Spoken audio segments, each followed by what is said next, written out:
Microsoft Windows 7.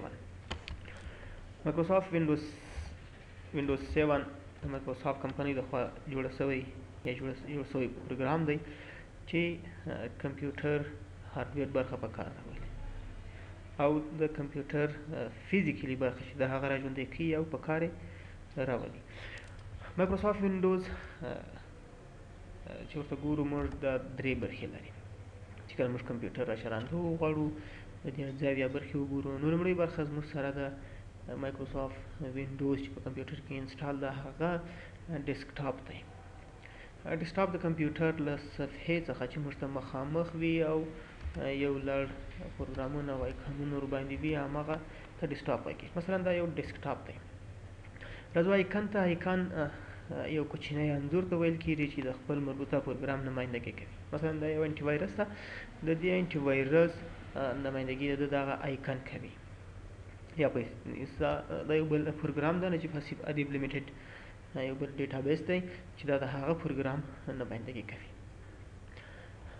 د برخې ته د ډیسکټاپ چې وي دې ته ګیټس پروګرامونه وایي. ګیټس پروګرامونه کوچني واړه پروګرامونه دي چې موږ ته په ډیسکټاپ باندې یو لنډ معلومات راکوي. مثلا که دې راسو دا د سی پی یو او دا هم د کمپیوټر د ریم په اړه موږ ته معلومات راکوي. د اوس لپاره د کمپیوټر سی پی یو 90% مصرفه او ریم 40% چې د هغه نیول شوی دی. په همدې ډول دا د انټي وایرس په اړه موږ ته ځینې معلومات راکوي راته او داسې نور. په خپل ځای به ګیټس انشاءالله بیا ووایو. بله برخه د وینډوز چې ده هغه سټارټ مینیو ده. دا برخه ټوله سټارټ مینیو. او درېیمه برخه د وینډوز چې ده هغه کنټرول پینل ده. کنټرول پینل د وینډوز تر ټولو مهمه برخه او د ټولې وینډوز کنټرولونکې برخه ده. راځو لومړی ډیسکټاپ ته. ډیسکټاپ موږ سره خپله د ډیسکټاپ درې برخې به ووایو چې ولري. یو خپله ډیسکټاپ دی چې ته موږ ته ایکانونه ښیي. بله برخه د ګیټس د معلوماتو ښودلو لپاره ده او بله برخه یې ټاسک بار دی. راځو ټاسک بار ته چې ټاسک بار څه شی دی او څه کوي.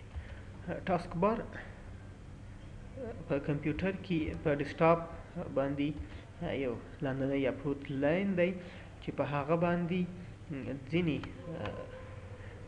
آپشنونه شته چې موږ ته دا موقع راکوي تر څو د کمپیوټر بلې برخې ته ځان ورباندې وباسو.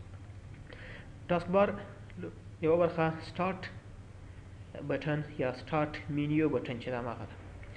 ورپسې د منځنۍ ساحې ته تر دې ځای پورې د ټاسک بار میډل ټاسک بار او یا هم کویک لانچ بار ورته وایي. د دې څخه تر دې ځای پورې دې ته نوټیفیکیشن ایریا ویل کېږي. او بله برخه چې ده هغه ډیسکټاپ شو بټن یا ډیسکټاپ بټن ده چې موږ ته یوازې ډیسکټاپ په کلیک سره موږ کولی شو چې ډیسکټاپ ته راسو یا ډیسکټاپ وګورو. راځو لومړی سټارټ مینیو بټن باندې موږ چې کلیک کوو نو سټارټ مینیو لیست را سره راخلاصېږي. دلته میډل ټاسک بار باندې او یا کویک لانچ بار چې ده په دې باندې پروګرامونه پراته وي چې موږ دا په ډېره اسانۍ سره راخلاصولی شو. هغه پروګرامونه چې موږ روزمره استعمالوو یا ډېر ورته اړتیا لرو نو هغه په کویک لانچ بار یا میډل ټاسک بار کې ځان سره ځای پر ځای کوو او کولی شو په ډېره اسانۍ سره هغه خلاص کړو. د بېلګې په ډول دا یو پروګرام ده چې زه یو بل ځای پیدا کوم او یا په ډیسکټاپ په هغه باندې ډبل کلیک کوم یا رایټ کلیک اوپن کوم دلته مستقیما موږ کلیک کوو او دا پروګرام موږ سره راخلاصېږي. ډېره اسانه. بله برخه موږ سره نوټیفیکیشن ایریا ده. نوټیفیکیشن ایریا د یو لړ ایکانونو څخه جوړ دی چې هر ایکن د هماغه خپل مربوطه پروګرام نمایندګي کوي او موږ هماغه خپل مربوطه پروګرام ته بیایي او په همدې ترتیب د هماغه پروګرام چې کوم کړنې یا کارونه یې کړي وي هغه راته په لنډه توګه ښیي. مثلا که فرض کړو د بیټرۍ په اړه باندې معلومات نه وګورو، موږ ته نه یوازې دا چې دلته کلیک وکړو او موږ د بیټرۍ سیټینګ نور ځایونو ته بیایي، موږ ته په عین وخت کې یو معلومات هم راکوي چې تاسې بیټرۍ دومره کړه خالي ده یا ډکه ده یا چارج ورته روان دی یا نه پرې روان. په همدې ترتیب راځو دلته وایرلس ته وګورئ. که وایرلس انټرنیټ موږ اکسس لرو نه لرو، دا وایرلس فعال نه وي فعال موږ ته یو لنډ معلومات هم راکوي.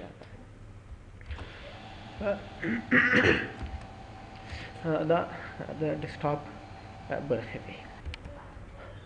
راځو اوس سټارټ مینیو ته. سټارټ مینیو ته تګ لپاره موږ راځو په ډیسکټاپ باندې د ټاسک بار په چپه اړخ کې یو بټن ده چې ته سټارټ بټن یا سټارټ مینیو بټن ورته وایي. په دې باندې کلیک کوو. د دې کلیک سره موږ سره سټارټ مینیو لیست راخلاصېږي چې دا سټارټ مینیو. سټارټ مینیو څخه موږ کولی شو چې په اسانۍ سره خپل کمپیوټر یعنې هارډ ډیسک چې معلومات ذخیره وي هغه ته ورسو، کنټرول پینل ته ورسو یا نورو برخو د کمپیوټر ته ورسو، د هغه اجست ورته وکړو. او یا هم کله چې خپل کمپیوټر شټ ډاون کوو یا یې ګولوو، ریسټارټ کوو یې، لاګ آف کوو یې یا هایبرنیټ او داسې نور چې وي هماغه د دې ځای نه موږ کولی شو. دا سټارټ مینیو ده. سټارټ مینیو کې موږ سره دوه برخې دي. یوه برخه چې ریسنټ فایلز پکې کې وي هماغه راځي ورته، او بله برخه کې چې دا یو هر یو بټن ده او هر بټن یو خاص پروګرام ته موږ رسوي، هماغه لیست یا برخه ده. خپله بیا په دې ریسنټ فایلز کې هغه پروګرامونه فایلونه چې موږ ډېر استعمالوو هغه دلته لومړي ځل دپاره مطلب دا چې هغه دلته موږ ته مخکې راڅرګندېږي او ښکاره کېږي چې دا اجس په خپله وینډوز کوي. بله برخه دلته موږ آل پروګرامز لرو. کله چې موږ دلته ودرېږو یعنې ماوس پوینټر دلته ودروو نو په خپله هغه لیست راته راخلاصېږي. ټول پروګرامونه چې موږ سره په کمپیوټر کې انسټال وي نو د هغوی لیست دلته وي د فولډر په شکل او یا هم د خپله هماغه ایکن په شکل. که بېرته غواړو شاته ولاړ شو نو بیک کلیک کوو، آل پروګرامز غواړو کلیک کوو، بس زموږ ښکاره کوي. که چېرته موږ غواړو چې موږ ته د خپلو پروګرامونو یا د فایلونو یا هغه معلومات چې په کمپیوټر کې پراته وي معلومات ولرو یعنې نوم یې راته زده وي نو موږ کولی شو چې سرچ پروګرام اینډ فایلز د دې لارې څخه وکړو. دلته په ډېره اسانۍ سره موږ کولی شو چې یو پروګرام وپلټو او یا یې سرچ کړو. خو شرط پیدا د پلټنې یا د سرچ لپاره مثلا زه غواړم چې یو فایل یا پروګرام په کار کړم ریچ ګورئ چې موږ څنګه یو د پروګرام لومړني توري لیکو نو هغه ټول راته سرچ کېږي. او بیا چې هر پروګرام په کار وي موږ هغه دلته لیکو ورته او ترلاسه کوو.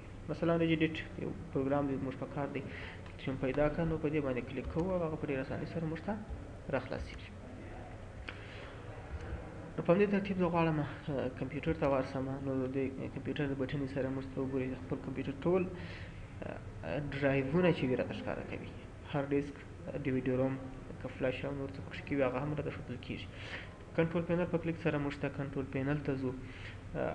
ډیوایس اینډ پرنټرز سره چې موږ ځو یو بل بهرنی یعنې ایکسټرنل ډیوایس چې موږ وصله کوو د کمپیوټر سره نو دلته ډیوایس یا پرنټر ورته وایو. سکینر وي، پرنټر وي وغیره هر څه چې وي ټول ایکسټرنل ډیوایس یا بهرني چې د کمپیوټر سره وصلوو د هغه سیټینګ لپاره موږ دلته ځو. ډیفالټ پروګرامز موږ هغه پروګرامونه ته بیایي چې ډیفالټ یعنې په خپله وینډوز یا کمپیوټر کې چې وي هماغه پروګرامونه. هیلپ اینډ سپورټ موږ د مرستې ځای ته ورسوي چې موږ وغواړو څه مرسته د کمپیوټر څخه یا د یو څه په اړه معلومات وغواړو نو هیلپ او سپورټ ته وځو. او په دې برخه کې چې موږ سره بټن ده دلته موږ کمپیوټر سویچ یوزر کولی سو، لاګ آف کولی سو، لاک کولی سو، ریسټارټ، سلیپ او هایبرنیټ کولی سو. سویچ یوزر ته راځو. سویچ یوزر په دې معنی چې موږ په کمپیوټر کې د یو یوزر څخه یا یوزر په معنی د کارن یعنې هغه څوک چې کمپیوټر استعمالوي موږ د یو کارن څخه یعنې د یو یوزر څخه بل یوزر ته ځو. نو سویچ یوزر موږ د یو کمپیوټر کې د یو یوزر څخه بل یوزر ته بیایو. لاګ آف په دې معنی چې زما کمپیوټر بند که ګولویه ما چالان به وي خو قلف به سي او صفحه به بنده سي. لاک په دې معنی چې زموږ کمپیوټر قلف که هم د لاګ آف ته تقریبا نږدېوالی لري چې کمپیوټر لاک سي بند سي او څوک یې بیا استفاده کولی نه سي. ریسټارټ په دې معنی چې کمپیوټر دې په اتومات ډول په خپله ګل سي او بېرته هم په خپله چالانه سي. سلیپ په دې معنی چې کمپیوټر دې ویده سي، کوم څه کارونه چې شروع کړي هماغه دې په خپل ځای پرېږدي او ارام استراحت دې وکړي. هایبرنیټ په دې معنی چې کمپیوټر په مکمل ډول سره ګل که چې په دې وخت کې که موږ لیپټاپ استعمالوو نو د هایبرنیټ کېدو سره لیپټاپ بیټري چارج نه مصرفوي. په نورو حالاتو کې چارج مصرفېږي، یو شټ ډاون او هایبرنیټ کې لیپټاپ بیټري چارج نه مصرفوي. نو په دغسې وخت کې چې موږ وغواړو چې ټول کمپیوټر پروګرامونه مو چالان وي، نه غواړو چې هر ځل کمپیوټر چالان وکړو او پروګرامونه یې بیا را خلاص کړو، نو لنډه لاره هایبرنیټ ته کمپیوټر مو هایبرنیټ کوي، د هغه نه وروسته چې کمپیوټر چالان وکړو موږ پروګرامونه هر یو په خپل ځای به ولاړ وي، هېڅ اړتیا دې ته نشته چې بیا پروګرامونه را خلاص کړو. دا د سټارټ مینیو برخه وه. په همدې ترتیب زموږ لومړنی درس چې دی یا لیکچر دا په همدې ځای پای ته رسېږي چې زموږ موضوع وه ډیسکټاپ، ټاسک بار کې بیا موږ سټارټ مینیو، سټارټ بټنز، میډل ټاسک بار یا کویک لانچ، نوټیفیکیشن ایریا او ډیسکټاپ بټن شو. ډیسکټاپ بټن شو مثلا که موږ یو پروګرام را خلاص کړو، داسې یو پروګرام خلاص کړی وي ډیسکټاپ نه ښکاره کېږي، بل پروګرام خلاص کړی بل پروګرام خلاص وي، نو کله چې دلته ودرېږو که وګورو نو موږ ته په هماغه ډول ډیسکټاپ ښکاره کېږي. دا په داسې حال کې چې هماغه پروګرام بند شوی نه دی، نه هم کنټرول د پروګرام اثر لري، فقط موږ ته ډیسکټاپ ښودل کېږي. او که چېرې دلته کلیک وکړو نو موږ په مکمل ډول بیا ډیسکټاپ ته راولي چې موږ ډیسکټاپ ته ولاړو. په همدې ترتیب دلته کمپیوټر چې وینډوز ایکس پي کې دی ته مای کمپیوټر ویل کېدی، دلته ساده کمپیوټر لیکل شوی، په دې باندې راستا کلیک او اوپن کوي نو موږ ته زموږ پروګرام موږ د هارډ ډیسک یا د معلوماتو کوم ذخیره شوي هغه راته څرګندېږي. او یا هم کولی شو چې دلته په دوه ځلې چپه کلیک کولو سره د مای کمپیوټر یا کمپیوټر چې وي را خلاص کړو. نور څه به انشاءالله په روان درس کې ولولو.